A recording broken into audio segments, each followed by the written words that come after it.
घरगुती kitchen tips number 1. Medu वडे करताना वड्याचे पीठ पातळ झाल्यास त्यात बारीक रवा मिसळावा. वडे कुरकुरीत होतात. नंबर 2. कोणत्याही प्रकारची धिरडी करताना कांदा कापून घालण्याऐवजी किसून घालावा. त्यामुळे धिरडी छान कुरकुरीत होतात. नंबर 3.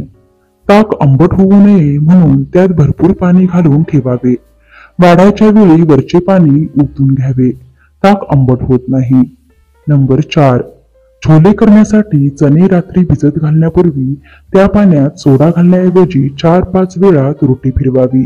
सकाळी चणे नेहमीप्रमाणे कुकरमध्ये शिजवावे, म्हणजे चणे चांगले मऊ होतात.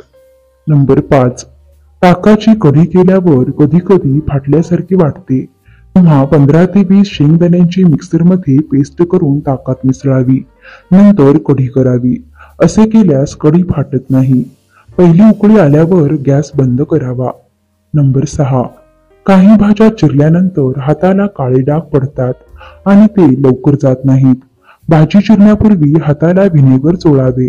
काम झाल्यावर कोमट पाण्याने हात धुवावे. नंबर 7. डोसे कुरकुरीत हवे असतील तर तांदूळ आणि उडीद डाळ 4:1 या प्रमाणात घ्यावी आणि मऊ डोशासाठी हे प्रमाण 3:1 असे असावे. नंबर 8. बटाटे नेहमी सूर्यप्रकाश, पाणी, उष्णता यापासून दूर थंड जागेत ठेवावे. बटाटे नेहमी अंधाऱ्या जागेत ठेवावे, त्यामुळे त्यांचा स्वाद आणखीन वाढतो. नंबर 9. लिंबाच्या रसाची डाग घालवण्यासाठी त्यावर आल्याचा तुकडा घासावा. नंबर 10. फुलांच्या कणकेत साखर घातली तर पुऱ्या बराच वेळ फुगलेल्या राहतात. नंबर 11. भाज्या किंवा फळे 4-5 तास आधीपासून कापून ठेवू नये. नंबर 12. दुधावरची साय चांगली दाट येण्यासाठी दूध गरम करून थंड झाल्यावर फ्रीजमध्ये ठेवा. त्यामुळे साय छान भाकरीसारखी जाड येते. नंबर 13.